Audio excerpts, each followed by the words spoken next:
فلا أقسم بمواقع النجوم وإنه لقسم لو تعلمون عظيم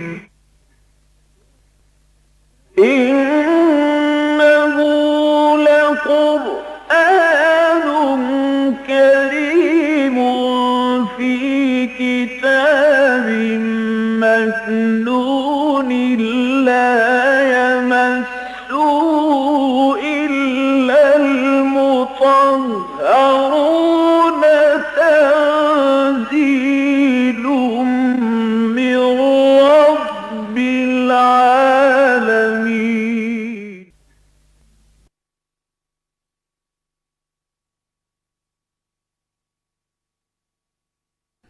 نحمده ونصلي على رسوله الكريم اما بعد فقد قال الله تبارك وتعالى كما ورد في سورة النساء اعوذ بالله من الشيطان الرجيم بسم الله الرحمن الرحيم وإذا ضربتم في الأرض فليس عليكم جناح أن تقصروا من الصلاة إن خفتم أن يفتنكم الذين كفروا ان الکافرین کانوا لکم عدوا مبینا وَإِذَا كُنْتَ فِيهِمْ فَأَقَمْتَ لَهُمُ الصَّلَاةَ فَلْتَقُمْ طَائِفَةٌ مِّنْهُمْ مَعَكَ وَلْيَأْخُذُوا أَسْلِحَتَهُمْ فَإِذَا سَجَدُوا فَلْيَكُونُوا مِنْ وَرَائِكُمْ وَلْتَأْتِ طَائِفَةٌ أُخْرَى لَمْ يُصَلُّوا فَلْيُصَلُّوا مَعَكَ وَلْيَأْخُذُوا حِذْرَهُمْ وَأَسْلِحَتَهُمْ وَدَّ الَّذِينَ كَفَرُوا لَوْ تَغْفُلُونَ عَنْ أَسْلِحَتِكُمْ وَأَمْتِعَتِكُمْ فَيَمِيلُونَ عَلَيْكُمْ مَيْلَةً وَاحِدَةً وَلَا جُنَاحَ عَلَيْكُمْ إِنْ كَانَ بِكُمْ أَذًى مِّن مَطَرٍ أَوْ كُنْتُمْ مَرْضَىٰ أَن تَضَعُوا أَسْلِحَتَكُمْ وَخُذُوا حِذْرَكُمْ إِنَّ اللَّهَ أَعَدَّ لِلْكَافِرِينَ عَذَابًا مُّهِينًا فَإِذَا قَضَيْتُمُ الصَّلَاةَ فَاذْكُرُوا اللَّهَ قِيَامًا وَقُعُودًا وَعَلَىٰ جُنُوبِكُمْ فَإِذَا اطْمَأْنَنتُمْ فَأَقِيمُوا الصَّلَاةَ إِنَّ الصَّلَاةَ كَانَتْ عَلَى الْمُؤْمِنِينَ كِتَابًا مَّوْقُوتًا وَلَا تَهِنُوا فِي ابْتِغَاءِ الْقَوْمِ إِن تَكُونُوا تَعْلَمُونَ فَإِنَّهُمْ يَعْلَمُونَ كَمَا تَعْلَمُونَ وَتَرْجُونَ مِنَ اللَّهِ مَا لَا يَرْجُونَ وَكَانَ اللَّهُ عَلِيمًا حَكِيمًا إِنَّا أَنزَلْنَا إِلَيْكَ الْكِتَابَ بِالْحَقِّ لِتَحْكُمَ بَيْنَ النَّاسِ بِمَا أَرَاكَ اللَّهُ وَلَا تَكُن لِّلْخَائِنِينَ خَصِيمًا وَاسْتَغْفِرِ اللَّهَ إِنَّ اللَّهَ كَانَ غَفُورًا رَّحِيمًا وَلَا تُجَادِلْ عَنِ الَّذِينَ يَخْتَارُونَ أَنفُسَهُمْ إِنَّ اللَّهَ لَا يُحِبُّ مَن كَانَ خَوَّانًا أَثِيمًا يَسْتَخْفُونَ مِنَ النَّاسِ وَلَا يَسْتَخْفُونَ مِنَ اللَّهِ وَهُوَ مَعَهُمْ إِذْ يُبَيِّتُونَ مَا لَا يَرْضَىٰ مِنَ الْقَوْلِ وَكَانَ اللَّهُ بِمَا يَعْمَلُونَ مُحِيطًا ہا انتم ہؤلاء جادلتم عنہم فی الحیاۃ الدنیا فمن یجادل اللہ عنہم یوم القیامۃ ام من یکون علیہم وکیلا ومن یعمل سوءا ویظلم نفسہ ثم یستغفر اللہ یجد اللہ غفورا رحیما ومن یکسب اثما فانما یکسبہ علی نفسہ وکان اللہ علیما حکیما ومن يكسب خطيئة أو إثما ثم يرم به بريئا فقد احتمل بهتانا وإثما مبينا صدق الله العظيم رب اشرح لي صدري ويسر لي أمري واحلل عقدة من لساني يفقهوا قولي اللهم ربنا ألهمنا رشدنا وأعذنا من شرور أنفسنا اللهم ارنا الحق حقا وارزقنا اتباعه وارنا الباطل باطلا وارزقنا اجتنابه آمین یا رب العالمین۔ سورہ نساء کے بارے میں یہ بات بہت مرتبہ سامنے آ چکی ہے کہ اس میں 3 گروہوں سے خطاب ہے، لیکن یہ خطاب ایسا نہیں ہے کہ ایک سے پورا خطاب مکمل ہو جائے تو دوسرے سے شروع ہو، دوسرے سے ختم ہو جائے تو تیسرے سے شروع ہو، بلکہ کٹواں ہے۔ ایک خطاب ہے امت مسلمہ سے۔ اب ظاہر بات ہے کہ یہ جو سورہ مبارکہ ہے اس کا زمانہ نزول ہے مدنی دور کا وسط، تقریباً وسط 5-6 ہجری، اور اس وقت ایک مسلمان معاشرہ بالفعل وجود میں آ چکا تھا، تو اس کے لیے قوانین، اس کے لیے ہدایات، اس کے لیے ویلیوز، معاشرتی ویلیوز کیا ہیں، معاشرتی برائیاں کیا ہیں جن کو ختم کیا جانا چاہیے۔ ایک تو یہ امت مسلمہ سے خطاب ہے مثبت انداز میں، ایک پھر اہل کتاب سے جو خطاب چلا آ رہا ہے ان مدنی صورتوں میں، سورہ بقرہ میں سب سے زیادہ تفصیل سے ہوا، یہود سے، سورہ آل عمران میں نصارہ سے، بلکہ دونوں سے بھی، یہاں پھر ان دونوں سے، یعنی اہل کتاب میں سے یہود بھی نصارہ بھی، ان سے بھی خطاب ہے۔ لیکن سب سے بڑا حصہ اس سورہ مبارکہ کا جو ہے وہ منافقین کے ساتھ خطاب پر مشتمل ہے۔ تو ہم نے دیکھا کہ آیت نمبر 60 سے لے کر ہم مسلسل چل رہے ہیں، تو اگرچہ بیچ میں کچھ مضامین ایسے آ جاتے ہیں جن کا براہ راست بظاہر کوئی تعلق جو ہے وہ منافقین سے معلوم نہیں ہوتا، لیکن واقعہ یہ ہے کہ وہ بھی اسی بحث کے ساتھ منسلک چیزیں ہیں۔ اصل جو دوڑ ہے وہ وہی ہے کہ خطاب جو ہے روح سخت جو ہے وہ منافقین کی طرف ہے۔ اب اسی ضمن میں آپ کو معلوم ہے کہ 3 باتیں خاص طور پر ہائی لائٹ کی گئی۔ ایک تو یہ کہ منافقین پر حضور کی اطاعت، شخصی اطاعت حضور کی صلی اللہ علیہ وسلم، یہ بہت گراں تھی۔ یہی بیماری ہے جو آج بھی آپ دیکھ رہے ہیں، منکرین حدیث ہیں جو اپنے آپ کو اہل قرآن کہتے ہیں، وہ قرآن مجید کو تو کہتے ہیں کہ ہم تسلیم کرتے ہیں، لیکن یہ حدیث تو بس اپنے دور کے لیے تھی، حضور اس وقت کے امام تھے، اس وقت اطاعت جو ہے، اطاعت رسول کا ذکر جو آتا ہے تو وہ بحیثیت امیر امت، امیر جماعت یا امیر مملکت یا مرکز ملت کا نام جو ہے غلام احمد پرویز نے اختیار کیا، اس کی حیثیت سے ہے، وہ ابدی نہیں ہے۔ اس میں یہی ہے کہ دین کی وہ ساری تفاصیل کے جن کا تعلق سنت رسول کے ساتھ ہے، ان کو قطع برید کر کے ختم کر کے بس صرف کوئی بنیادی اصول قرآن مجید سے لے لیے جائیں۔ بہرحال ایک بات تو وہ تھی جس پر بڑی تفصیل سے گفتگو ہوئی۔ پھر دوسری چیز جو ان پر بہت بھاری تھی وہ قتال فی سبیل اللہ، جان ہاتھ ہتھیلی پر رکھ کر نکل آنا، اس پر گفتگو ہوئی۔ پھر ہجرت اللہ کے راستے، گھر بار چھوڑ دینا، اعزاء و اقارب کو چھوڑ دینا، اپنے آباء و اجداد کی سرزمین کو خیر بات کہنا اور چلے آنا۔ اور ظاہر بات ہے کہ یہ بھی بہت ہی شاخ گزرنے والی شے تھی ان لوگوں پر جن میں یا تو یہ کہ شروع میں ایمان کمزور تھا اور ہوتے ہوتے پھر وہ کمزور ایمان سے پسپائی اختیار کرتے کرتے وہ منافقت کے درجے میں آ گئے تھے۔ پھر یہی ہجرت اور قتال فی سبیل اللہ کے ملے جلے مضامین جو ہیں وہ پچھلے چند درسوں سے ہمارے سامنے آ رہے ہیں۔ اب اسی ضمن میں کچھ ہدایات ہیں۔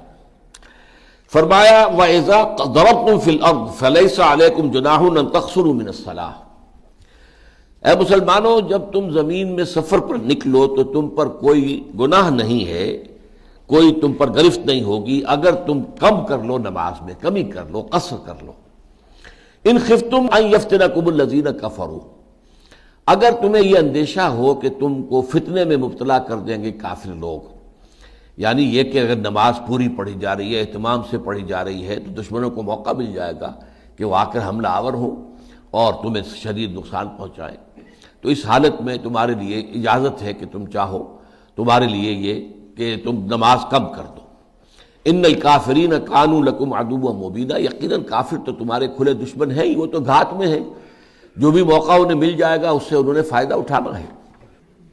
یہ آیت مبارکہ اس اعتبار سے بہت اہم ہے کہ قصر فی الصلاۃ کا حکم قرآن مجید میں صرف اسی آیت میں آیا ہے، لیکن چونکہ ظاہر الفاظ کے اعتبار سے اس کے اندر اضافی شرط ہے، ایک تو سفر اور دوسری یہ کہ اگر خوف ہو، لہذا جو بھی اصحاب ظاہر ہیں جنہوں نے وہی بات جو میں کہہ رہا تھا کہ ہم تو صرف قرآن ہی کو تھامیں گے، ہمیں رسول کی سنت سے کوئی سروکار نہیں ہے، وہ تو وقتی چیز تھی، ان کا معاملہ یہ ہوا ہے۔ اصحاب ظاہر ہمارے ہاں بھی رہے، پہلے بھی رہے ہیں۔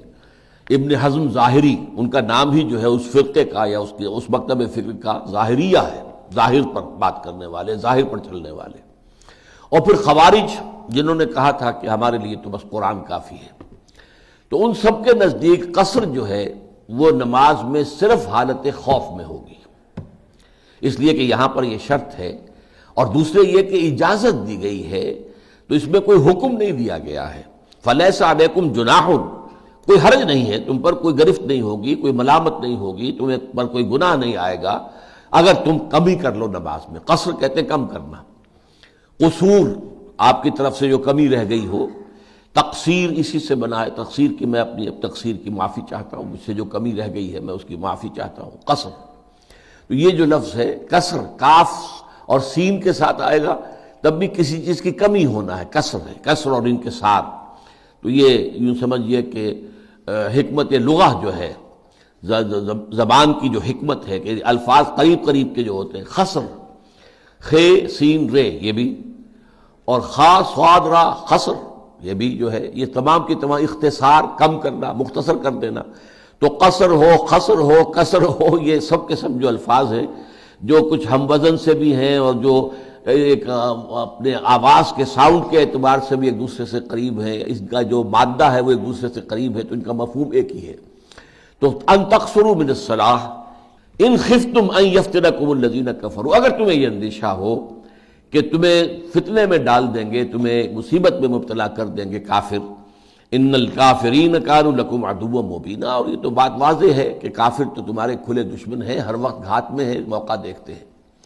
تو جیسا کہ میں نے عرض کیا کہ اس میں ظاہریہ، ابن حزم ظاہری اور خوارج کے نزدیک قصر جو ہے نماز میں وہ صرف حالت خوف میں ہے، عام سفر میں قصر نہیں ہے. لیکن یہ کہ سنت رسول صلی اللہ علیہ وسلم سے ثابت ہے کہ آپ نے ہر سفر میں قصر کیا ہے، چاہے کوئی خوف ہو چاہے نہ ہو، چاہے حالت جنگ ہو چاہے نارمل ہو. چنانچہ حضرت عمر رضی اللہ تعالیٰ عنہ نے اس معاملے میں اپنا ایک شبہ پیش کیا تھا حضور کے سامنے صلی اللہ علیہ وسلم کہ قرآن مجید میں تو یہ ایک رعایت ہے، اور نمبر دو یہ کہ اس کے ساتھ شرط جو دوسری ہے، سفر بھی ہو اور سفر کے ساتھ خوف، حالت خوف ہو، دشمن کی طرف سے اندیشہ ہو. تو اس پر حضور نے فرمایا صلی اللہ علیہ وسلم صدقۃ تصدق اللہ بہا علیکم فاقبلوا صدقتہ، اے عمر یہ اللہ کا ایک صدقہ ہے جو اس نے اپنے بندوں پر کیا ہے، تو تم قبول کرو اس کے صدقے کو. اس نے نماز میں کمی کی اجازت دی ہے. باقی رہ گیا یہ کہ فلا جناح علیکم ان تقصروا، یہ قرآن مجید کے خاص اسلوبوں میں سے ہے، شاہانہ انداز کلام، کوئی حرج نہیں اگر تم یہ کر لیا کرو. اور یہ انداز بھی بسا اوقات حکم کے لیے ہوتا ہے، جیسے کہ سورہ بقرہ میں آیا ہے ان الصفا والمروۃ من شعائر اللہ فمن حج البیت او اعتمر فلا جناح علیہ ان یطوف بہما. یہ جو صفا اور مروہ کی پہاڑیاں ہیں یہ بھی اللہ تعالیٰ کے شعائر میں سے ہیں. تم میں سے جو کوئی بھی اللہ کے گھر کا حج کرے یا عمرہ ادا کرے تو کوئی حرج نہیں ہے کہ وہ طواف کر لیا کرے. اب یہاں پر بھی کوئی حرج نہیں ہے کہ الفاظ کہیں، لیکن یہ واجب ہے. یہ یوں سمجھیے کہ جو واجبات ہیں، جو بھی حج کے مناسک ہیں اور جو عمرے کے واجبات ان میں شامل ہیں. تو یہ قرآن مجید کا ایک شاہانہ انداز ہے. اللہ تعالیٰ جیسے کہ لعلہ کے بارے میں نے کہا کہ جیسے بادشاہ کسی سے کہے ہم تمہیں فلاں مہم پر بھیج رہے ہیں فلاں جرنیل کو، اور اگر تم کامیاب آئے تو شاید کہ ہم تمہیں فلاں صوبے کی گورنری دے دیں. اب یہاں پہ شاید جو ہے یہ حقیقی وعدے کے طور پر ہوتا ہے. اگر تم کامیاب ہوئے تو شاہانہ انداز کلام میں یہ شاید جو ہے یہ صرف احتمال کے معنی میں نہیں ہوتا بلکہ یقینی وعدے کے معنی میں ہوتا. تو یہ انداز کلام ہے قرآن کا. فَإِذَا ضَرَبْتُمْ فِي الْأَرْضِ، اب جب تم زمین میں نکلو، فَلَيْسَ عَلَيْكُمْ جُنَاحٌ، تو کوئی حرج نہیں ہے تم پر، کوئی گناہ نہیں ہے، ان تقصروا من الصلاۃ، کہ تم کم کر دو نماز کو، قصر کرو نماز میں.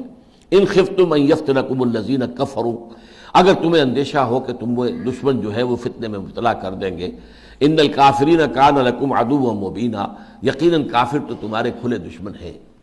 اس ضمن میں حضرت ابن عباس رضی اللہ تعالی عنہما کا بھی ایک اثر ہے کہ انہوں نے فرمایا کہ حضور نے صلی اللہ علیہ وسلم مدینے سے مکے تک کا سفر کیا اور اس میں کوئی خوف نہیں تھا اس سفر میں سوائے اللہ کے خوف کے، یعنی کامل امن تھا، کوئی جنگ، کوئی کسی طرف سے خدشہ نہیں تھا. فرمایا ان النبی خرج من المدینۃ الی مکہ لا یخاف الا رب العالمین، اللہ کے سوا کسی اور کا کوئی خوف نہیں تھا. فصلی رکعتین، تو آپ نے تو 2 ہی رکعتیں پڑھی ہیں، وہ جو عصر کی ہو، مغرب عصر جو ہے اور ظہر ہو، عشاء ہو، 2 رکعتیں پڑھی. تو قصر جو ہے در حقیقت یہ سمجھ لیجئے کہ یہ قرآن مجید کی روح سے جو قرآن مجید کا حکم ہے اس کے ظاہر پر اگر جائیں گے تو یہ سفر جمع خوف 2 شرائط کے ساتھ مشروط ہو جائے گا. سنت رسول کو اس کے ساتھ شامل کریں گے تو ہر سفر کے اندر آپ کو اجازت ہے.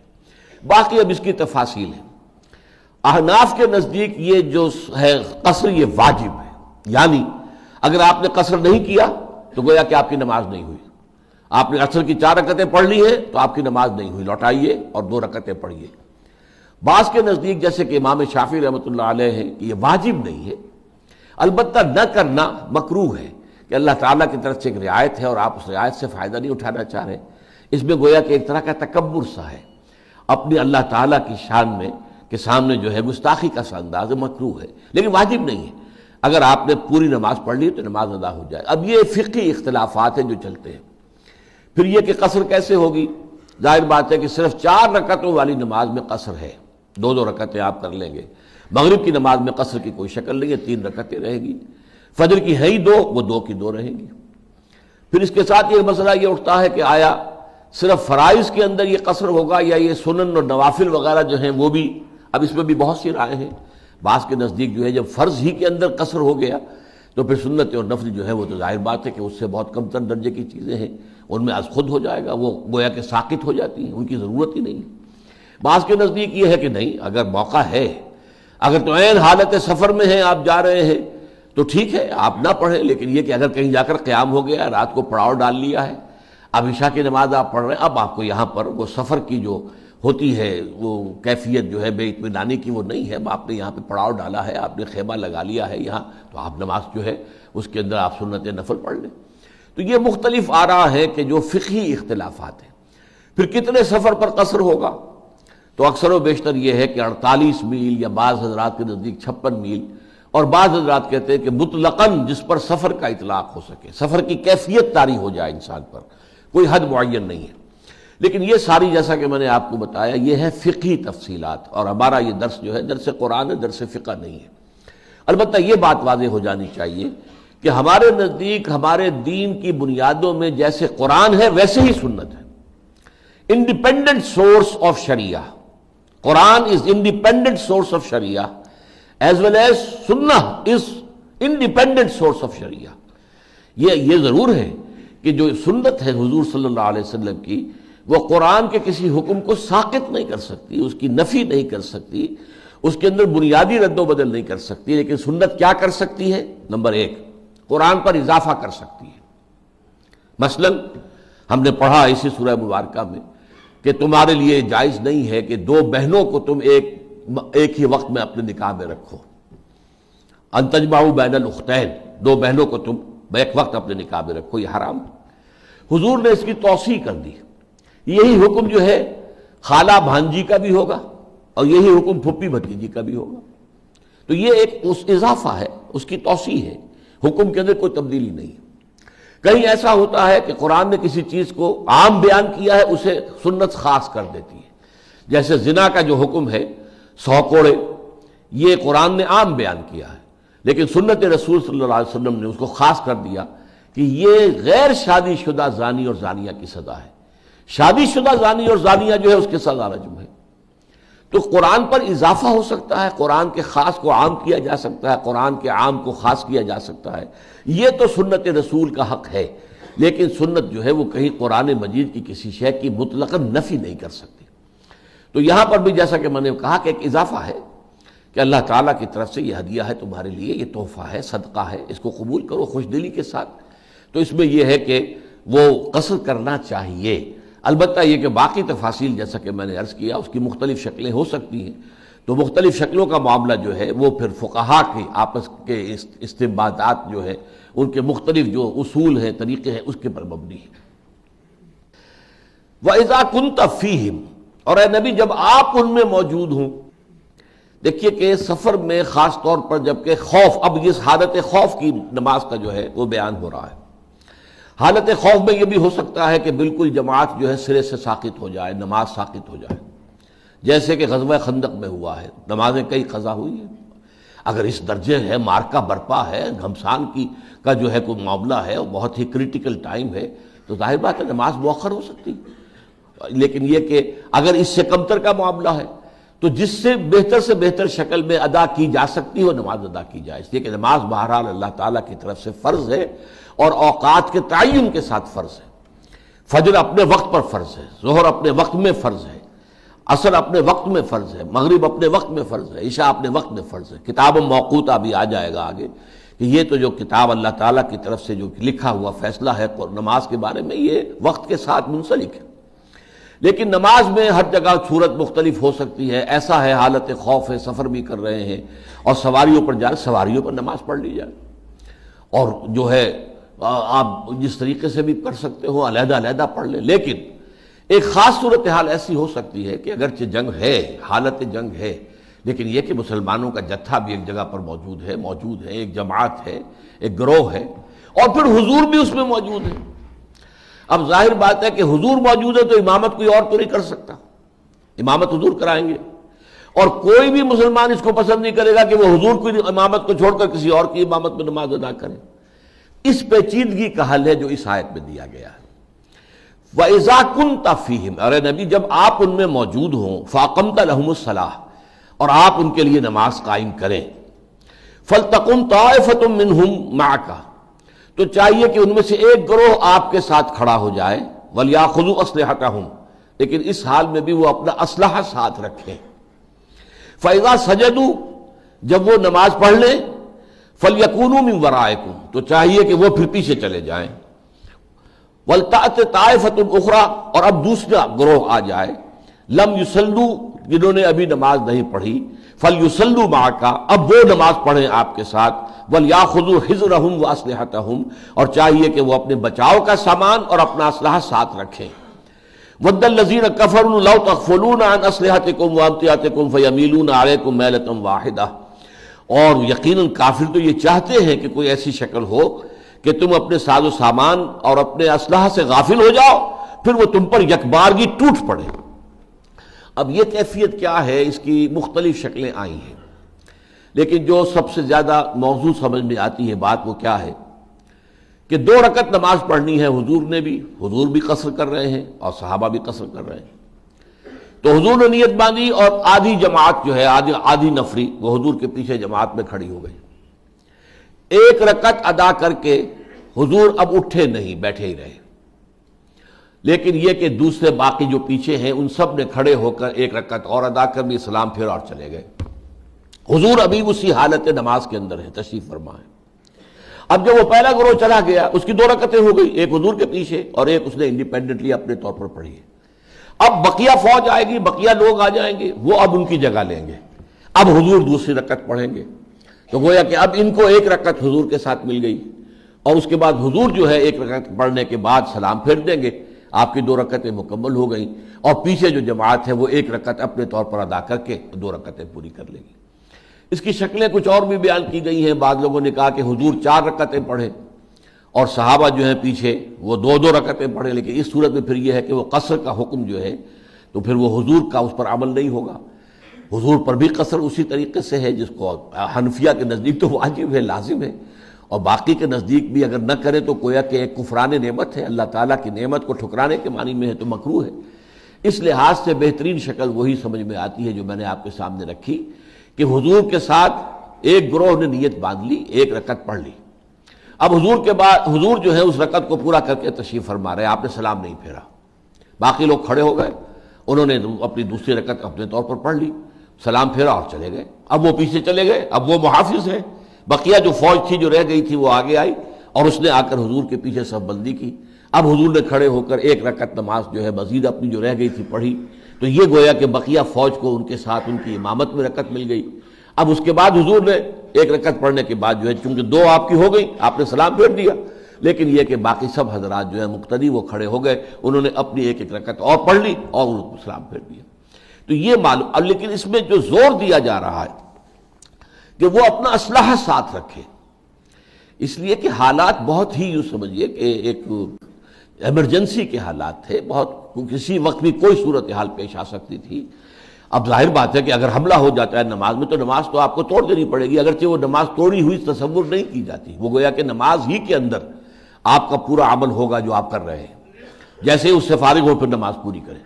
لیکن یہ ہے کہ ظاہر بات ہے کہ اس صورت میں آپ دوڑیں گے اپنا اسلحہ لینے کے لیے، اتنی دیر میں تو بہت کافی جو ہے آپ کا نقصان ہو چکا ہوگا. تو اسلحہ ساتھ رکھیں. یہاں 2 الفاظ آ رہے ہیں، حذرکم و اسلحتکم. اگرچہ حذر اکیلا آئے گا تو اس میں دونوں چیزیں آ جائیں گی. اپنے بچاؤ کا سامان، بچاؤ کے سامان میں وہ بھی ہے جو دفاع کے لیے، سر کے اوپر خود ہو، جسم کے اوپر زرہ ہو، اس طریقے سے انسان جو ہے، اور ڈھال اپنی جو ہے اپنے پاس رکھے قریب جیسے ہی کوئی دشمن کا وار جو اچانک آئے تو وہ ڈھال سے اس کو روک سکے۔ اسلحہ میں تلوار ہے، نیزہ ہے، وغیرہ ہے، چیزیں ہیں، یہ ساتھ رکھیں۔ اب ظاہر بات ہے نماز کے اندر ان چیزوں کو ساتھ رکھنا جو ہے بہت ایک تکلیف دہ معاملہ ہے، آسان کام تو نہیں، لیکن یہ کہ اس میں زور دیا گیا ہے۔ فَلْتَقُمْ طَائِفَةٌ مِّنْهُمْ مَعَكَ وَلْيَأْخُذُوا أَسْلِحَتَهُمْ، انہیں چاہیے کہ اپنا اسلحہ اپنے ساتھ رکھیں۔ فَإِذَا سَجَدُوا، اب یہاں پر دیکھیے رکعت کے لیے سجدے کا لفظ آیا، اس لیے کہ نماز کی جو آخری جو شکل ہے، جو یوں سمجھیے کہ جس میں کلائمیکس کہتے ہیں ہم، آخری اس معنی میں، وہ سجدہ ہے۔ اس لیے حدیث میں آتا ہے ان اقرب ما یکون العبد الی اللہ الی ربہ فی السجود، قریب ترین جو بندہ اپنے رب سے ہوتا ہے وہ سجدے کی حالت میں ہوتا ہے، اس لیے کہ ہمارے اور رب کے درمیان حائل ہماری انانیت ہے، ہمارا نفس، ہماری نفسانیت، میری انا، میں۔ اور اس وقت جب آدمی سجدے میں ہوتا ہے، جس کے لیے آیا ہے کہ یوں سمجھا کرو کہ گویا کہ تم نے اپنے رب کے قدموں میں سر رکھ دیا ہے، تو گویا کہ اب انانیت جو ہے اس کی نفی مطلق ہو گئی، تو یہ گویا کہ قرب۔ اسی لیے آپ دیکھتے ہیں کہ جو پہلی 5 آیات جو نازل ہوئی تھی وہ پوری سورہ مبارکہ جو ہے تو اس کے ضمن میں جو آخری ہے فسجد واقترب، سجدہ کرو اور قریب ہو جاؤ۔ اب یہ آیت میں نے چونکہ آپ کو سنا دی ہے، آپ کو جا کر ایک سجدہ ادا کرنا ہوگا، اس لیے کہ یہ آیت سجدہ ہے، تو سجدہ کرو اور قریب ہو جاؤ۔ لہذا قریب ہونے کے لیے قرآن مجید میں بھی اور حدیث میں بھی ان اقرب ما یکون العبد الی ربہ فی السجود، قریب ترین جو انسان ہوتا ہے اپنے رب سے وہ سجدے کی حالت میں ہوتا ہے۔ تو یہاں نماز کو سجدے سے تعبیر کیا گیا، حالانکہ اس میں قیام بھی ہوگا، رکوع بھی ہوگا، سجدے بھی 2 ہوں گے۔ فَإِذَا سَجَدُوا فَلْيَكُونُوا مِنْ وَرَائِكُمْ، جب وہ نماز پڑھ چکے تو پھر وہ ہو جائیں پیچھے تمہارے، یعنی حفاظت کے لیے۔ وَلْتَأْتِ طَائِفَةٌ أُخْرَىٰ، اب دوسرا گروہ آ جائے، لم یصلوا، جنہوں نے ابھی نماز نہیں پڑھی تھی، فَلْيُصَلُّوا مَعَكَ، اب چاہیے کہ وہ آپ کے ساتھ نماز پڑھیں، وَلْيَأْخُذُوا حِذْرَهُمْ وَأَسْلِحَتَهُمْ، اور چاہیے کہ وہ بھی اپنی حفاظت کا سامان بھی اور اسلحہ بھی ساتھ رکھیں۔ وَدَّ الَّذِينَ كَفَرُوا لَوْ تَغْفُلُونَ عَنْ أَسْلِحَتِكُمْ وَأَمْتِعَتِكُمْ، اور یہ کافر تو چاہتے ہیں، خواہش مند ہیں کہ تم غافل ہو جاؤ اپنے سامان سے اور اپنے اسلحہ سے۔ فَيَمِيلُونَ عَلَيْكُمْ مَيْلَةً وَاحِدَةً، تو پھر وہ تم پر ٹوٹ پڑے یک بارگی، اچانک، پورے کے پورے جوش کے ساتھ۔ وَلَا جُنَاحَ عَلَيْكُمْ إِنْ كَانَ بِكُمْ أَذًى مِّن مَطَرٍ، لیکن کوئی حرج نہیں ہے تم پر اگر کوئی تکلیف دہ صورتحال ہو بارش کی وجہ سے، او کنتم مرضی، یا کوئی ایسا بیمار ہو گیا ہے جسے بخار بھی ہے، وہ یہ سارا وزن اپنے ساتھ اٹھا کر سجدہ رکوع نہیں کر سکتا ہے، ان تضعوا اسلحتکم، تو اس میں کوئی حرج نہیں ہے، وہی جناح علیکم، ایک اجازت دی جا رہی ہے کہ تم اسلحہ تو رکھ دو، یعنی جو جارحانہ اسلحہ ہے، تلوار ہے، نیزہ ہے، کمان ہے، تیر ہے، ان کو تو رکھ دو۔ وَخُذُوا حِذْرَكُمْ، اب یہاں پہ چونکہ علیحدہ کر دیا گیا اسلحہ اور حذر، تو حذر کہیں گے، حذر کہتے ہیں بچنے والی شے، قابل حذر ہے یہ معاملہ، تو حذر جو ہے وہ شے ہے جو تمہیں بچائے۔ سر پر خود ہے، جسم کے اوپر جو ہے، سینے کے اوپر آپ نے زرہ پہنی ہوئی ہے اور آپ کے پاس ڈھال ہے، یہ چیزیں جو ہے سامان رکھنا ضروری ہے۔ ان اللہ اعد للکافرین عذابا مہینا، اللہ تعالیٰ نے ان کافروں کے لیے بہت ہی اہانت آمیز، بہت ہی توہین آمیز عذاب جو ہے وہ تیار کر رکھا ہے۔ فَإِذَا قَضَيْتُمُ الصَّلَاةَ فَاذْكُرُوا اللَّهَ قِيَامًا وَقُعُودًا وَعَلَىٰ جُنُوبِكُمْ، پھر تم جب نماز اس طریقے سے تم نے ادا کر لی تو اب یہ نہیں ہے کہ تم ذکر سے فارغ ہو گئے، اب تو ذکر کرو، کھڑے ہوئے، بیٹھے ہوئے اور لیٹے ہوئے، رات کو اگر لیٹنے کا موقع مل گیا تب بھی اللہ کا ذکر کرتے ہوئے تمہاری آنکھ لگے اور اللہ کے ذکر کے ساتھ آنکھ کھل جائے۔ الحمدللہ الذی احیانی بعد ما اماتنی والیہ النشور، آنکھ کھلے تو اللہ کے ذکر کے ساتھ ہو۔ اللہم بسمک اموت و احیا، اے اللہ تیرے ہی نام کے ساتھ میں مرتا بھی ہوں، زندہ بھی ہوتا ہوں۔ تو یہ ساری چیزیں جو ہے ان میں ذکر، کھڑے بیٹھے لیٹے ہر حال میں اللہ کو یاد رکھنا، جس کو اب کہا جاتا ہے ذکر کثیر، وَاذْكُرُوا اللَّهَ ذِكْرًا كَثِيرًا لَعَلَّكُمْ تُفْلِحُونَ، جو سورہ جمعہ میں آیا ہے، فَإِذَا قُضِيَتِ الصَّلَاةُ فَانتَشِرُوا فِي الْأَرْضِ وَابْتَغُوا مِنْ فَضْلِ اللَّهِ وَاذْكُرُوا اللَّهَ كَثِيرًا لَعَلَّكُمْ تُفْلِحُونَ۔ اور اس ذکر کثیر کی میں نے کئی مرتبہ وضاحت کی ہے کہ سب سے عمدہ شکل کیا ہے، ایک تو یہ بھی ہے تسبیح آپ کریں، سبحان اللہ و بحمدہ سبحان اللہ العظیم، کلمتان حبیبتان الی الرحمن خفیفتان علی اللسان ثقیلتان فی المیزان، سبحان اللہ و بحمدہ سبحان اللہ العظیم۔ یہ آخری حدیث ہے جس پر کہ امام بخاری نے اپنا مجموعہ احادیث جو ہے صحیح بخاری اس کو ختم کیا ہے۔ 2 کلمے ایسے ہیں جو اللہ کو بہت محبوب ہیں، زبان پر بہت ہلکے ہیں لیکن اللہ کی میزان میں بہت بھاری ہیں، سبحان اللہ و بحمدہ سبحان اللہ العظیم، اس کی آپ تکرار کرتے ہیں۔ اسی طریقے سے دنیا کا جو کام بھی آپ کر رہے ہیں اس میں اللہ کے نبی کی طرف سے جو مسنون دعائیں ہیں وہ آپ پڑھتے رہیں۔ پانی پینے لگے ہیں بسم اللہ کیجیے، پی چکے ہیں تو الحمدللہ الذی اطعمنی وسقانی وجعلنی من المسلمین، اب پڑھتے رہیے ہر کام کے ساتھ۔ دنیا کا کوئی کام آپ تصور نہیں کر سکتے جس کے ساتھ دعا مسنون موجود نہ ہو، یہاں تک کہ تعلق زن و شو ہے، مباشرت ہے، اس کے پہلے بھی دعا ہے۔ تو دعا اللہ کو تو ہر وقت یاد رکھو، کبھی بھی نہ بھلاؤ۔ تو اللہ تعالیٰ کے ساتھ ذکر کثیر کی یہ شکل جو ہے یہ برقرار رہنی چاہیے۔ یہ تو ایک معین ذکر ہے جو نماز کی شکل میں تم پر لازم کر دیا گیا، اقم الصلاۃ علی ذکری، یہ گویا کہ ذکر کا ستون ہے، لیکن اس کے گرد جو ہے ذکر کی بہت سی شکلیں جو ہے وہ ہمہ تن ہمہ وقت ذکر جو ہے وہ موجود رہنا چاہیے۔ فَإِذَا اطْمَأْنَنْتُمْ فَأَقِیمُوا الصَّلَاةَ، پھر جب تم امن میں آ جاؤ، اطمینان، اب خوف کی حالت ختم ہو گئی، تو نماز قائم کرو جیسے کہ نماز کے قائم کرنے کا حق ہے۔ وہ اب اقامت الصلاۃ کے سارے شرائط ہوں گے، اس میں پھر وہ اذان بھی ہوگی، اس میں اقامہ ہوگا، اس میں جو ہے صف بندی پوری ہوگی، ٹھیک ٹھیک جو ہے امام صف بندی کرے گا، تیر لے کر جائے گا اور لوگوں کو جو ہے سیدھا کرے گا جو آگے پیچھے ہوں گے، یہ سارے کام جو ہے اور پورے سکون کے ساتھ تمام ارکان کو ادا کرتے ہوئے، جسے کہا جاتا ہے کہ یہ تمام ارکان جو ہیں ان کا عدل، ان کا حق ادا کیا جائے، یہ سارا نماز کا نظام جو ہے پھر قائم کرو۔ ان الصلاۃ کانت علی المؤمنین کتابا موقوتا، یہ ہے جس کا میں نے حوالہ دیا تھا ابتدا میں۔ یقیناً نماز تو مومنین پر فرض کر دی گئی ہے، کانت علی المؤمنین، علی کسی کے ذمے کوئی کام لگا دینا، لام کسی کے حق میں کوئی چیز ہونا، اور علی کسی کے اوپر ذمہ داری جس کا وہ جواب دہ ہو، جس کے ذمن میں اس کی مسئولیت ہو۔ ان الصلاۃ کانت علی المؤمنین، وہ اہل ایمان کے بعد لازم ہے، فرض ہے، ان کے ذمے ہے۔ اور یہ کتاباً، دیکھیے کتاب کا لفظ قرآن مجید میں آتا ہے شرعی حکم کے لیے، کتب علیکم القصاص، کتب علیکم الصیام، کتب علیکم القتال، جب کوئی شے حکم کے درجے میں آ جائے تو وہ پھر کتاب بنتی ہے، لکھ دیا گیا، جیسے کہ اب یہ طے ہو گیا، سمجھے، جفل قلم، اب قلم جو ہے اٹھا لیے گئے، سیاہی خشک ہو گئی، تو یہ ہے معاملہ اللہ کی طرف سے طے شدہ، لکھ دیا گیا۔ ان الصلاۃ کانت علی المؤمنین کتابا موقوتا، وقت کے ساتھ، نماز کا معاملہ وقت کے ساتھ ہے۔ آپ کو معلوم ہے کہ جب سورج نصف النہار پر ہے، اس کے بعد جب ڈھلکنا شروع ہوگا تو ظہر کی نماز شروع ہوگی۔ اگر کبھی آئے شاید قیامت کا دن کوئی ایسا بھی آئے کہ سورج کھڑا کا کھڑا رہ جائے تو ظہر کا وقت نہیں آئے گا، پھر ظہر فرض نہیں ہوگی۔ اگر سورج غروب ہی نہیں ہوتا مغرب فرض نہیں ہوگی۔ تو یہ وقت کے ساتھ اس کو باندھ دیا گیا، اوقات ہیں اس کے، اگرچہ ان اوقات کا تعین آپ کو معلوم ہے قرآن مجید میں نہیں ہے۔ کیا کریں گے؟ نماز اقیم الصلاۃ جو ہے، صرف نماز کا نظام قائم کرنا بھی بربنائے قرآن ممکن نہیں ہے۔ دو آدمی بھی متفق نہیں ہوں گے نماز کے نظام پر اگر آپ سنت کو بیچ میں سے نکال دیں۔ کجا یہ کہ 1400 برس بیت گئے اور امت میں کوئی اختلاف نہیں، 5 نمازیں ہیں، کوئی اختلاف ہے؟ فجر کی 2 رکعتیں ہیں، مغرب کی 3 ہے، کوئی اختلاف ہے؟ ہر رکعت میں پہلے قیام ہے اور قرات ہے اور پھر رکوع ہے، پھر کھڑا ہونا ہے، پھر سجدہ ہے، پھر بیٹھنا ہے، پھر سجدہ ہے، پھر اٹھنا، کوئی اختلاف ہے؟ 90-95% نماز جو ہے وہ متفق علیہ پوری امت میں، اور یہ سارا اصل میں فیض ہے، فیضان ہے، یہ احسان ہے سنت رسول کا صلی اللہ علیہ وسلم۔ صلو کما رأیتمونی اصلی، فرق کیا پڑتا ہے کسی نے ہاتھ یہاں باندھ لیا، کسی نے یہاں باندھ لیا، کسی کیا فرق پڑا؟ میں کہا کرتا ہوں ڈرل جو ہے، ڈرل نماز کی ڈرل، اس میں کوئی رکھنا نہیں پڑتا، کوئی یہاں ہاتھ باندھے کھڑا، کوئی یہاں ہاتھ باندھے کھڑا، کھڑا ہے نا، سب کھڑے ہیں، برابر کھڑے ہیں۔ کسی نے کہہ دیا آمین بالجہر، تو کیا فرق پڑ گیا؟ کسی نے رکوع میں جاتے ہوئے جو ہے وہ پھر رفع یدین کر لیا، کیا فرق پڑا؟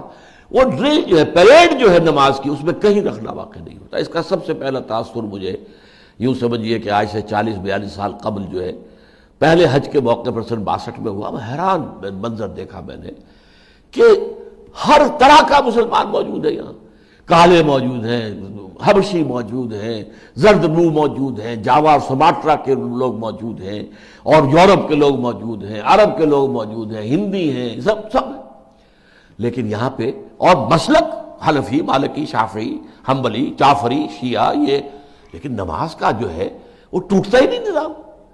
اگر کسی مسلک میں یہ ہوتا کہ جیسے کہ رکوع ایک ہے، سجدہ بھی ایک ہے، تو ظاہر بات ہے وہ تو ایک سجدہ کر کے کھڑا ہو جاتا، اور دوسرا جو ہے وہ سجدے میں جاتا کہ بھائی دوسرا سجدہ بھی اس کے نزدیک ہے. تو ٹوٹ گئی تھی جماعت. یہ ناداں گر گئے سجدے میں جب وقت قیام آیا. جو کھڑے ہو گئے وہ تو یہی کہیں گے نا یہ ناداں گر گئے سجدے میں جب وقت قیام آیا. اب تو کھڑے ہونے کا وقت ہو گیا تھا, یہ کہاں گر گئے سجدے کے اندر. کسی کی رائے ہوتی کہ رکوع بھی دو ہیں جیسے سجدے دو ہیں, تب بھی جماعت ٹوٹ جاتی. جماعت نہیں ٹوٹتی, اور وہ صرف یہ فیضان ہے, یہ احسان ہے سنت رسول کا صلی اللہ علیہ وسلم. فَإِذَا اطْمَأْنَنْتُمْ فَأَقِيمُوا الصَّلَاةَ إِنَّ الصَّلَاةَ كَانَتْ عَلَى الْمُؤْمِنِينَ كِتَابًا مَّوْقُوتًا وَلَا تَهِنُوا فِي ابْتِغَاءِ الْقَوْمِ. اور دیکھو اے مسلمانوں, اپنے دشمن کا پیچھا کرنے میں کمزوری مت دکھاؤ, سستی مت دکھاؤ. ظاہر بات ہے کہ حالت جنگ میں کبھی ایسا ہوتا ہے کہ دشمن آپ کا پیچھا کر رہا ہے, کبھی آپ کو دشمن کا پیچھا کرنا ہوتا ہے. لیکن اب ظاہر بات ہے کہ آپ دشمن کے پیچھے جا رہے ہیں, ہو سکتا ہے کوئی آدمی ذرا سست چلے پیچھے رہے تاکہ مڈ بھیڑ ہو تو میں بچا رہا ہوں, یا کوئی اور خوف کا اظہار کرے. اور وہ یہ منافقین کا معاملہ ہے, کیونکہ سارا جو ہے یہ ہم نے آپ کو بتایا کہ ڈوری جو ہے وہ نفاق والی ہے. وَلَا تَهِنُوا فِي ابْتِغَاءِ الْقَوْمِ. ابتغاء کے معنی تلاش کرنا, حاصل کرنے کی کوشش کرنا. یہاں مراد کیا ہے؟ پیچھا کرنا. اور بالکل ہمت نہ ہارو, کمزور نہ پڑو, سستی نہ دکھاؤ اپنے دشمنوں کا پیچھا کرنے میں. کس قدر پیارے الفاظ آ رہے ہیں, ان تکونوا تعلمون. اگر تمہیں علم پہنچتا ہے, علم اردو میں بھی ہم کہتے ہیں رنج و علم, اگر تمہیں کوئی صدمہ ہوتا ہے, تمہارا کوئی نقصان ہوتا ہے, تمہیں کوئی تکلیف پہنچتی ہے, فإنہم یعلمون کما تعلمون, تو انہیں بھی تو وہ نقصان اٹھانے پڑتے ہیں جیسے کہ تم اٹھاتے ہو. کیا وہ جانے نہیں دے رہے؟ وہ اپنے دین باطل کے لیے جانے دے رہے ہیں, وہ اپنے جھوٹے معبودوں کے لیے جانے دے رہے ہیں. تم معبود برحق کے لیے جان دینے کو تیار نہیں, اور مدعی ہو ایمان کے. اگر تمہیں تکلیف پہنچ رہی ہے تو انہیں بھی پہنچ رہی ہے. تم ان کا پیچھا کر رہے ہو تو کبھی وہ تمہارا پیچھا کر رہے ہوتے ہیں, وہ بھی جانے دیتے ہیں. اور جو کافر ہیں یقاتلون فی سبیل الطاغوت, وہ بھی تو قتال کر رہے ہیں, مرتے وہ بھی تو ہیں. آخر 70 جو ہے بدر میں مارے گئے تھے کہ نہیں مارے گئے تھے, اور بڑے بڑے سردار تھے جو مارے گئے تھے. تو تم جو ہے کہاں اس معاملے کے اندر سستی دکھا رہے ہو؟ تم ایمان کے مدعی ہو. ولا تہنوا فی ابتغاء القوم ان تکونوا تعلمون فانہم یعلمون کما تعلمون وترجون من اللہ ما لا یرجون. اور تمہیں تو اللہ سے وہ توقعات ہیں جو انہیں نہیں ہیں. تم آخرت پر یقین رکھتے ہو, تم اللہ پر یقین رکھتے ہو, تمہیں یقین ہے کہ اللہ تعالیٰ جو ہے جو اس کی راہ میں جان دے دے گا وہ سیدھا اس کو جنت کے اندر داخل کر دے گا. تم جو کچھ توقع رکھتے ہو, وہ جھوٹے معبود جو ہے اور صرف اپنی دنیا کے تحفظات کے لیے وہ اپنی جانیں دے رہے ہیں, تکلیفیں اٹھا رہے ہیں, سختیاں جھیل رہے ہیں, قربانیاں دے رہے ہیں, تو تم معبود برحق کے لیے اور دین حق کے لیے کام کرنے کو تیار نہیں. وَتَرْجُونَ مِنَ اللَّهِ مَا لَا يَرْجُونَ وَكَانَ اللَّهُ عَلِيمًا حَكِيمًا. اور یقیناً اللہ تعالی علیم ہے, حکیم ہے, سب کچھ جاننے والا ہے, کمال حکمت والا ہے. اس کے بعد جو یہ 2 رکوع آ رہے ہیں, یہ ایک خاص واقعہ اس کے پس منظر میں ہے. پہلے اس کو سن لیجیے تو پھر سے ترجمہ کافی ہو جائے گا. مسلمان معاشرہ جو تھا, میں بتا چکا ہوں, بڑی پیچیدگی تھی کہ ایک طرف تو مدینے کے اندر منافق موجود تھے, ضعفاء بھی تھے, منافق نہیں تھے لیکن ایمان کمزور تھا. ایمان کمزور تھا تو کبھی قبائلی عصبیت غالب آ گئی, کبھی اپنے گھرانے کی قرابت داری کا خیال جو ہے آ گیا, بجائے حق اور عدل و انصاف کے حمایت جو ہے اپنے رشتہ دار کی. ہوتا تھا, آخر انسان تھے, ان کے دلوں سے یہ ساری چیزیں بالکل کھرچ کر تو نہیں نکال دی گئی تھی. ایک نیوکلیس تھا, ایک انر کور تھا ان صحابہ کا کہ جو تن من دھن سب کچھ نثار کرنے کے لیے ہر دم تیار, ہر دم تیار, ہر دم تیار. لیکن ساتھ ہی جیسے کہ میں نے کہا شیڈز, ضعیف الایمان لوگ بھی تھے, پھر اس سے آگے جو ہے منافق درجہ اول کے, منافق درجہ دوم کے, منافق درجہ سوم کے بھی موجود تھے, جن کے اندر دشمنی تھی, عداوت تھی حضور کی, خاص طور پر مسلمانوں کی عام بالعموم. پھر دوسری طرف باہر جو ہے منافقین جو ایمان کے دعوے دار ہیں اور وہ ہجرت کرنے کو تیار نہیں, ہجرت نہیں کر رہے, اگرچہ اس کی استعداد رکھتے ہیں, استقامت رکھتے. اب وہ گڑبڑ ہے, قبیلوں کے اندر ہے مسلمان, کیا کیا جائے؟ ان کے ساتھ جنگ ہو رہی ہے تو ان کا کوئی خاص لحاظ رکھا جائے. یہ سارے احکام جو ہم پڑھتے چلے آ رہے ہیں, جب تک کہ یہ کانٹیکسٹ آپ کے سامنے نہ ہو کہ وہ صورتحال کیا تھی, کس قسم کی پیچیدگیاں تھی اس قبائلی معاشرے کے اندر, تو اس کو آپ سمجھ نہیں سکتے ان چیزوں کو. اس لیے کہ یہ تو میرے نزدیک قرآن مجید جو ہے ایک اعتبار سے آپ کہہ سکتے ہیں مینول آف محمدن ریولوشن صلی اللہ علیہ وسلم, حضور کے انقلاب کا مینول ہے. مینول, تم یہ کرو پھر یہ ہو جائے گا, پھر یہ کرو پھر یہ کرنا, ہر چیز کے ساتھ آپ کو مینولز ملتے ہیں. تو اسی طریقے سے قرآن مجید جو ہے مینول آف ریولیوشن ہے، وہ پورے ان حالات کے اندر جیسے جیسے تبدیلیاں ہو رہی تھیں ویسے ویسے اللہ کی طرف سے ہدایات نازل ہو رہی ہیں۔ اب ہوا کیا کہ ایک مسلمان، کیا وہ منافقی تھا، تاما نام تھا یا بشیر ابن عبیرق، بنو ظفر ایک گھرانہ تھا۔ میں نے بارہا آپ کو بتایا بارہا کہ ایک قبیلہ ہوتا ہے، قبیلے کے اندر گھرانے ہوتے ہیں۔ قریش ایک قبیلہ تھا، بنو ہاشم، بنو امیہ، بنو عدی، بنو تیم، بنو فلاں، یہ بنو جو تھے یہ سب اسی طریقے سے انصار میں قبیلے تو دو ہی تھے، اوس اور خزرج، لیکن گھرانے تھے۔ تو بنو ظفر کا ایک جو گھرانہ تھا اس کا ایک فرد تاما، اس نے ایک مسلمان کے گھر میں نقب لگائی، اور مختلف روایات میں مختلف ہے کہ ایک تو آٹے کا تھیلا بھی تھا، اور پھر دو یہ کہ اس میں زرہ بھی ایک رکھی ہوئی تھی اسی تھیلے کے اندر، وہ چرا کے نقب لگا کے لے گیا۔ اور لیکن اس کے بعد اس نے یہ ہوشیاری کی، کیونکہ بعض روایات میں یہ بھی آتا ہے کہ اس آٹے کے تھیلے میں کچھ سوراخ سا تھا، جس سے کہ جیسے جیسے وہ چلتا جا رہا تھا تھوڑا تھوڑا آٹا گرتا جا رہا تھا۔ اس نے کہا یہ تو میرے گھر پہنچ جائیں گے کھوجی جو ہیں، تو وہ فوراً گیا اس آٹے کے تھیلے کو لے جا کر ایک یہودی کے پاس امانت رکھوا دیا، آٹا بھی تھا اس میں، اور وہ بھی ظاہر بات ہے اس نے ساری جو ہے اس آٹے کی جو گرتے ہوئے تھے ذرات انہوں نے راستے کی نشاندہی کر دی۔ اب چوری کی تفتیش ہوئی، مال برآمد ہو گیا یہودی کے ہاں سے، کھوجی وہاں پہنچ گئے۔ یہودی نے برات کا اعلان کیا کہ میرے پاس تو امانت کے طور پر فلاں شخص یہ چیز رکھوا گیا تھا، میں نے قطعاً کوئی چوری نہیں کی۔ اب اس پر وہ تاما جو ہے قسمیں کھا بیٹھا، میں نے تو نہیں کی چوری، یہی ہے جس کے پاس سے مال برآمد ہو رہا ہے، گواہی کوئی ہے ہی نہیں، گواہی کہاں سے آئے گی؟ اب ظاہر بات ہے سارا سرکمسٹانشل ایویڈنس پر معاملہ ہے، اور سرکمسٹانشل ایویڈنس جو ہے کہ وہ کھوج جو ہے ہوتے ہوتے جو ہے وہ اس کے گھر تک پہنچا ہے یہودی کے، اور یہودی کے ہاں سے وہ مال جو ہے مال مسروقہ برآمد ہو گیا۔ اب جو اس نے قسمیں کھانی شروع کی تو اس کے خاندان والے بھی اس کی حمایت میں آگے، دیکھیں جی یہ مسلمان ہے، اس کی بات پر اعتماد کرو، وہ تو کافر ہے، یہودی ہے، وہ تو مغضوب علیہم میں سے ہے، وہ تو ملعون میں سے ہے، آپ ان کی بات مان رہے ہیں، اس کے مقابلے میں جو مسلمان ہے کلمہ گو ہے، اس کی بات ماننی چاہیے۔ یہ مقدمہ حضور تک پہنچا تو حضور نے بھی قرائن کی شہادت کی بنا پر کچھ تھوڑا سا رجحان ادھر محسوس کیا کہ یہودی ہی کو ملزم قرار دے دیں، اس پر یہ آیات نازل ہوئی۔ یہ غلط فیصلہ آپ سے کہیں صادر نہ ہو جائے، جس سے ظاہر بات ہے کہ ہوا اکھڑ جائے گی اسلام کی اور ایمان کی اور مسلمانوں کی اور خود آپ کی نبوت کی، لہذا بر وقت حضور کو خبردار کر دیا گیا۔ اور اس لیے کہ حضور نے فرمایا ہے کہ بسا اوقات تم میں سے لوگ دو ایک آتے ہیں گروہ میرے سامنے، اور ایک زیادہ چرب زبان ہوتا ہے، وہ اپنے دعوے کو زیادہ اچھے طریقے پر پیش کرتا ہے اور مجھ سے وہ فیصلہ کرا لیتا ہے زمین کے کسی ٹکڑے کا، جھگڑا یہ ہے کہ یہ ٹکڑا میرا ہے یا اس کا ہے۔ آپ نے بڑے اچھے طریقے پر پلیڈ کیا اپنا کیس، اور آپ نے جو ہے وہ حضور نے فرمایا اگر کوئی تم میری عدالت سے بھی کوئی غلط ڈگری لے کر گئے اور زمین کا کوئی ٹکڑا لے کر گئے اگر غلط، تو وہ جہنم کا ایک ٹکڑا لے کر جاؤ گے تم۔ یعنی امکان موجود ہے، میں بھی بشر ہوں، جب تک کہ وحی سے میری ہدایت نہ کی جائے، اللہ کی طرف سے اشارہ نہ آئے، تو ظاہر بات ہے کہ انسان بحثیت بشر، جو جیسا کہ سورہ کہف کے آخر میں قل انما انا بشر مثلکم یوحی الی انما الہکم الہ واحد، تو میں بھی ظاہر بات ہے کہ قیاس کروں گا، سوچوں گا، غور کروں گا، قرائن کی شہادت پر میں فیصلہ کر دوں گا۔ لیکن اگر کوئی غلط فیصلہ لے گیا، چاہے وہ میری عدالت سے لے کر گیا ہے، ڈگری میری ہے، لیکن وہ جہنم کا ٹکڑا لے کر گیا ہے، وہ زمین کا ٹکڑا نہیں لے کر گیا۔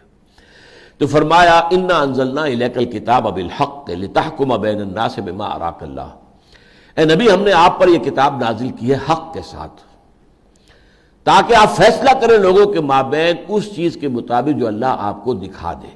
اب یہاں اراک اللہ جو ہے یہ اراۃ اللہ کی طرف سے ایک خاص شعبہ ہے جو اللہ تعالیٰ جو ہے اپنے نبی کو بر وقت کسی بات کو سجھا دینا، جیسے کہ حضرت یوسف کے بارے میں آتا ہے وَلَقَدْ هَمَّتْ بِهِ وَهَمَّ بِهَا لَوْلَا رَأَىٰ بُرْهَانَ رَبِّهِ، جب زلیخا نے اقدام کیا ہے تو وہ تو آگے بڑھی تھی، وہ بھی بڑھتا اگر نہ دیکھ لیتا اپنے رب کی ایک برہان، اپنے رب کی اللہ تعالیٰ کی عین وقت پر کوئی برہان آئی ہے۔ اور روایات میں آتا ہے کہ دیوار پر انہیں حضرت یعقوب علیہ السلام نظر آئے جو اپنے ہونٹوں کے اوپر انگلی رکھے ہوئے تھے، ہرگز نہیں، یہ کام کرنے کا نہیں ہے۔ تو یہ دیکھ کر حضرت یوسف جو ہے پیچھے ہٹ گئے۔ تو اللہ تعالیٰ بر وقت رہنمائی کرتا ہے، بما اراک اللہ، اللہ تعالیٰ نے جو کچھ آپ کو دکھایا ہے اس کے مطابق آپ فیصلے کریں۔ ولا تکن للخائنین خصیما، اور دیکھیے آپ ان خیانت کرنے والوں کے حق میں جھگڑنے والے نہ ہو جائیں. یہ تو خائن ہے، جھوٹ بولا ہے، اس نے غلط حرکت کی ہے، دوسرے کے اوپر الزام ٹکا رہا ہے. تو آپ کہیں اس کی طرف سے اللہ تعالیٰ کے ہاں کہیں جھگڑا لے کر کھڑے نہ ہو جائیں، اس کے وکیل نہ بن جائیں کہ خدا نہ خواستہ. اب یہاں براہ راست اگرچہ خطاب حضور سے ہے صلی اللہ علیہ وسلم، یہاں مراد اصل میں یہاں روئے سخن ہے اس مجرم کے ان رشتہ داروں کی طرف. تمہیں کیا ہو گیا؟ تم اس خائن شخص کے لیے، اس غلط کار شخص کے لیے جو ہے جھگڑا کر رہے ہو اور اس کے حق کے اندر آ گئے، مظاہرہ کرنے کے اوپر تیار ہو گئے ہو، کھڑے ہو گئے ہو اس کی حمایت کے اندر. وَلَا تَكُن لِلْخَائِنِينَ خَصِيمًا وَاسْتَغْفِرِ اللَّهَ. پھر دیکھیے یہاں پہ اگرچہ صیغہ واحد کا ہے، بظاہر خطاب حضور سے ہے، اللہ سے معافی طلب کیجئے. ان اللہ کان غفور الرحیم، اللہ تعالیٰ غفور الرحیم ہے. لیکن ظاہر ہے یہاں بھی روح سخن، جیسے میں کہ یہ ہمارے گھریلو کہاوتوں میں سے ہے کہ بیٹی نہیں بیٹی تجھ سے کہوں اور بہو نہیں بہو تو کان رکھ. یعنی بہو سے خود خطاب کر کے ایک ساس کا کچھ کہنا کہ یہ کر، یہ مت کرو، یہ نہ کرو، بسا اوقات جو ہے وہ بہو پر ناگوار گزرتا ہے کہ یہ میرے اوپر اپنی جو ہے حاکمیت جو ہے وہ ٹھوس رہی ہے. لیکن وہی بات اگر بیٹی سے کہیں گے آپ خطاب کر کے، بیٹی دیکھو یہ کام اس طرح نہیں ہونا چاہیے، اس طرح کرنا چاہیے، تو بہوری بہو تو کان رکھ، تو سنا میں تجھے رہی ہوں، اگرچہ بظاہر میں خطاب جو ہے وہ بیٹی سے کر رہی ہوں. تو یہ قرآن میں بہت جگہوں پر ہے کہ خطاب بظاہر حضور سے، اصل میں روح سخن جو ہے وہ ان دوسرے لوگوں کی طرف ہے کہ جو اس کی حمایت کے اندر کھڑے ہو گئے تھے. وَلَا تُجَادِلْ عَنِ الَّذِينَ يَخْتَانُونَ أَنفُسَهُمْ، اور مت جھگڑو ان لوگوں کے حق میں ان کی جانب سے کہ جو اپنے جانوں سے خیانت کر رہے ہیں. انہوں نے خیانت کی ہے، چوری کی ہے، اور اس کے بعد جو ہے اب تم بھی ان کی طرف سے مجادلہ کہتے ہیں جھگڑا کرنے کو. جی یوں نہیں ہے جی، یہ جی دیکھیے یہ مسلمان ہے جی، دیکھیں یہ تو کلمہ گو ہے، یہ تو فلاں وقت میں اس نے یہ نیک کام بھی کیا تھا، آپ اس کی بات مانیے. ظاہر بات ہے کہ اور کوئی عینی شاہد تو ہے نہیں، کوئی اور گواہ ہے نہیں، یا سرکمسٹانشل ایویڈنس ہے اور یا پھر لوگوں کے بیانات ہیں. تو یہ سارا جو تم جھگڑا کر رہے ہو اس کی طرف سے، وَلَا تُجَالِدْ عَنِ الَّذِينَ يَخْتَانُونَ أَنفُسَهُمْ إِنَّ اللَّهَ لَا يُحِبُّ مَنْ كَانَ خَوَّانًا أَثِيمًا. یقیناً اللہ تعالیٰ بالکل پسند نہیں کرتا ان کو جو نہایت خیانت کرنے والے ہیں، گناہ گار ہیں، وہ آدمی کوئی بھی ہو. کسے باشد، حضور نے تو فرمایا صلی اللہ علیہ وسلم لَوْ أَنَّ فاطمة بنت محمد سرقت، اگر فاطمہ بنت محمد بھی چوری کرے گی تو اس کا بھی ہاتھ کاٹا جائے گا. اس لیے کہ یہ بڑی ایک خاتون، بڑی بنو مخزوم کی ایک خاتون تھی، نام اس کا بھی فاطمہ تھا. یہ بنو مخزوم وہ خاندان ہے جس میں سے ابو جہل بھی تھا، مخزومی. تو وہ خاتون بڑی عزت والی تھی، اس نے چوری کی، اس کے ہاتھ کاٹنے کا حکم صادر ہو گیا. لوگوں نے کچھ سفارشیں کی، حضور بڑے اونچے گھرانے کی عورت ہے، بڑے شریف خاندان کی عورت ہے، ان کی تو ناک کٹ جائے گی، خاندان کی عزت مٹی میں مل جائے گی. تو آپ نے فرمایا اگر محمد کی بیٹی فاطمہ رضی اللہ تعالی عنہ اگر وہ چوری کرتی تو اس کا بھی ہاتھ کاٹا جاتا. اور تم سے پہلی امتیں اسی لیے جو ہے تباہ ہوئی، برباد ہوئی کہ جب ان میں سے عام لوگ جرم کرتے تھے تو سزائیں دی جاتی تھی، جب ان کے بڑے بڑے لوگ جرم کرتے تھے تو ان کو نہیں سزا دی جاتی تھی. یہ اسلام کے اندر یہ کام نہیں ہوگا. ان اللہ لا يحب من كان خوانا اثیما یستخفون من الناس. یہ لوگ شرماتے ہیں، ڈرتے ہیں، بچتے ہیں لوگوں سے. ولا یستخفون من اللہ، اللہ سے نہ خائف ہیں. ایمان ہو تو اللہ کا خوف ہونا. جھوٹ بول رہا ہے، اللہ کا تو خوف نہیں ہے، اسے ایمان نہیں ہے، اللہ کا کیا خوف. وہ لوگوں سے بچتے ہیں، لوگوں سے ڈرتے ہیں، قسمیں کھا کھا کے اپنے صداقت کا یقین دلا رہے ہیں. ولا یستخفون من اللہ وهو معهم اذ یبیتون ما لا یرضى من القول. اور وہ تو ان کے ساتھ ہوتا ہے جبکہ وہ راتیں بتاتے ہیں ایسی باتیں کرتے ہوئے جو اللہ کو پسند نہیں ہے. ان کی سرگوشیاں ہوتی ہیں، دیکھو جی اس طرح کرو، اس طرح جتھا بندی کرو، جا کے وہاں پر سب کے سب لوگ ایک وقت کھڑے ہو جاؤ اور حضور کے سامنے کھڑے ہو کر جو ہے اس کا کیس کو پلیٹ کرو. یہ راتوں کے مشورے جو ہے اللہ جانتا ہے، اللہ ان کے ساتھ تھا، اللہ دیکھ رہا تھا، اللہ سن رہا تھا یہ کیا کر رہے ہیں. وَهُوَ مَعَهُمْ یبیتون، باتا یبیتو رات گزارنا، بیتا یبیتو یہ باب تفعیل ہو گیا، یعنی گھڑی گن گن کر کہ اب کل پیشی ہونی ہے حضور کی خدمت میں، تو ذرا کس طریقے سے تم یہ کہنا، تم یہ کہنا، تمہاری طرف سے یوں بات آئے، اس طرح سے آئے. اذ یبیتون ما لا یرضى من القول، جو اللہ کو راضی نہیں ہے جس بات پر. وکان اللہ بما یعملون محیطا، اور جو کچھ یہ کر رہے ہیں اللہ اس کا احاطہ کیے ہوئے، کوئی عمل بھی اس کی گرفت سے، اس کے علم سے باہر نہیں ہے. ہاں انتم ہؤلاء جادلتم عنہم فی الحیات الدنیا، دیکھو یہ تم لوگ وہ ہو جنہوں نے ان کی طرف سے، منافقین کی طرف سے دنیا کی زندگی میں مجادلہ کیا، جھگڑا کیا، ان کی حمایت کی، ان کا ساتھ دیا، ان کی مدد کی. فمن یجادل اللہ عنہم یوم القیامہ، قیامت کے دن کون جھگڑے گا ان کی طرف سے؟ ایک دن اصل تو وہ آنا ہے، فیصلے کا دن تو وہ ہوگا۔ تم اپنے عزیز کی، اپنے رشتہ دار کی، اپنے قربے والے کی، اپنے خاندان والے کی، اپنے قبیلے والے کی حمایت میں کھڑے ہو گئے ہو اور ایک جھوٹے شخص کا ساتھ دے رہے ہو۔ سوچو، غور کرو، ظاہر بات ہے کہ یہ چیز ان سے چھپی نہیں رہ سکتی، اس کے گھر والوں سے چھپی نہیں رہ سکتی کہ کون اصل مجرم کون ہے، اس کے خاندان والوں سے چھپی نہیں ہو سکتی کہ چوری اصل میں کس نے کی ہے، لیکن اس کے باوجود تم کھڑے ہو گئے ہو۔ ہاں تم یہ تم لوگ وہ ہو، ہؤلاء وہ لوگ، جادلتم عنہم فی الحیات الدنیا، دنیا کی زندگی میں تو تم ان کی طرف سے جھگڑا کر رہے ہو، ان کی حمایت میں، ان کی پشت پناہی میں۔ فمن یجادل اللہ عنہم یوم القیامہ، تو قیامت کے دن اللہ سے کون جھگڑے گا ان کی طرف سے؟ ام من یکون علیہم وکیلا، اور کون ہوگا کہ جو اللہ کے مقابلے میں ان کا ذمہ دار بن کر کھڑا ہو جائے؟ وکیل، کارساز، حوالے دار، کون ہوگا جو اللہ کے سامنے کھڑا ہو جائے؟ وَمَن يَعْمَلْ سُوءًا أَوْ يَظْلِمْ نَفْسَهُ، اور جو کوئی بھی برا کام کرتا ہے، وَمَن يَعْمَلْ سُوءًا، برا کام، گناہ کرتا ہے، اور يَظْلِمْ نَفْسَهُ، یا اپنے اوپر ظلم ڈھاتا ہے، ثُمَّ يَسْتَغْفِرِ اللَّهَ، پھر وہ اللہ سے استغفار کرے، يَجِدِ اللَّهَ غَفُورًا رَحِيمًا، تو وہ پائے گا کہ اللہ تعالیٰ تو غفور اور رحیم ہے، بخشنے والا، رحم کرنے والا ہے۔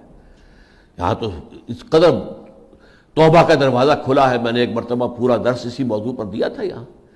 اللہ نے تو توبہ کا دروازہ اتنا کھلا رکھا ہے، معلوم یغرغر، جب تک کہ یہ موت کا گھنگرو نہیں بولتا ہے حلق میں آ کر، جب تک کہ جان یہاں اٹکتی نہیں ہے، اس وقت تک دروازہ کھلا ہوا ہے۔ کرو توبہ خلوص کے ساتھ اللہ کی جناب میں، اور یہ کہ کل بنی آدم خطاؤن وخیر الخطائین التوابون، تمام انسان جو ہے بنو آدم وہ انتہائی خطا کار ہیں، ہاں ان خطا کاروں میں بہترین وہ ہیں کہ جو بہت توبہ کرنے والے، گر گئے اٹھو چلو پھر آگے، پھر کہیں گے پھسل کے گر گئے چلو کوئی بات نہیں، توبہ کرو پھر آگے جاؤ، تمہارا نفس ہے تمہارے ساتھ ہے۔ 99 قتل بھی کیے تم نے تب بھی توبہ کا دروازہ بند نہیں ہے، وہ میں حدیث آپ کو سنا چکا ہوں بڑی تفصیل کے ساتھ، اور وہ انتہا ہے در حقیقت اللہ تعالیٰ کی جناب میں کس قدر جو ہے توبہ کی قبولیت کا معاملہ ہے، اور کتنا اللہ کو خوشی ہوتی ہے اپنے بندے کی توبہ سے۔ تو فرمایا وہ تو تواب الرحیم ہے۔ وَمَن يَكْسِبْ إِثْمًا فَإِنَّمَا يَكْسِبُهُ عَلَى نَفْسِهِ، اور جو کوئی بھی کوئی گناہ کماتا ہے تو وہ اپنے اوپر ہی گناہ کا وبال لیتا ہے، وہ کسی کا کیا بگاڑے گا، وہ تو اپنے اوپر ظلم کر رہا ہے۔ فَإِنَّمَا يَكْسِبُهُ عَلَى نَفْسِهِ وَكَانَ اللَّهُ عَلِيمًا حَكِيمًا، اور اللہ تعالیٰ تو علیم ہے، سب کچھ جاننے والا ہے اور کمال حکمت والا ہے۔ وَمَن يَكْسِبْ خَطِيئَةً، اب یہ تو ہے ایک تو گناہ کیا آپ نے، گناہ پر گناہ، گناہ در گناہ، گناہ بر گناہ، کہ من یکسب خطیئۃ، جس نے کمائی کی ہے گناہ کی، ایک برے کام کی، ثم یرم بہ بریئا، پھر اس کی تہمت لگاتی ہے کسی ایسے شخص کے اوپر کہ جو بری ہے، یہ گویا کہ جرم در جرم ہے، جرم بالائے جرم ہے، گناہ بالائے گناہ ہے، یہ کمپاؤنڈ گناہ ہے۔ وہ تو ہے آپ سے خطا ہو گئی، غلطی ہو گئی، جب تک آپ پکڑ میں نہیں آئے قانون کے، آپ نے توبہ کی تو اللہ توبہ قبول کر لے گا، اگرچہ دنیا کا قانون جو ہے وہ تو سزا دے گا آپ کو، لیکن فرض کیجئے آپ کا اللہ تعالیٰ نے پردہ ڈالا ہوا ہے، کسی شخص سے زنا ہو گیا ہے، لیکن یہ کہ کسی کو علم نہیں ہے اس کا، اس نے اللہ کی جناب میں توبہ کی ہے، اللہ توبہ قبول کر لے گا۔ یہ دوسری بالکل انتہا ہے کہ کسی کے دل میں اتنا خوف اللہ کا ہو، جیسا کہ 2 واقعات ہمیں ملتے ہیں، ایک خاتون غامدی خاتون تھی اور ایک جو ہے حضرت ماعز تھے، انہوں نے کہا کہ حضور ہم سے یہ گناہ ہو گیا، ہمیں پاک کر دیجیے، لیکن یہ تو انتہا ہے کہ رجم کی سزا کے لیے انسان اپنے آپ کو پیش کر رہا ہو۔ یہ تو تقوی کے اور خوف خداوندی کا اور آخرت کے یقین کا بہت ہی بڑا ثبوت ہے۔ لیکن یہ کہ اگر کوئی پردہ پڑا ہے تو اللہ تعالیٰ چاہتا ہے پردہ پڑا رہے، تم اللہ سے گناہ کی توبہ مانگو، توبہ کرو، اللہ سے مغفرت چاہو، توبہ کر لو، آئندہ کی یہ حرکت میں نہیں کروں۔ یہ معاملہ جو ہے یہ جرم در جرم ہے، یہ ظلم بر ظلم ہے، یہ گناہ بر گناہ ہے، اس سے انسان کو بچنا چاہیے۔ بارک اللہ لی و لکم فی القرآن العظیم ونفعنی و ایاکم بالآیات والذکر الحکیم۔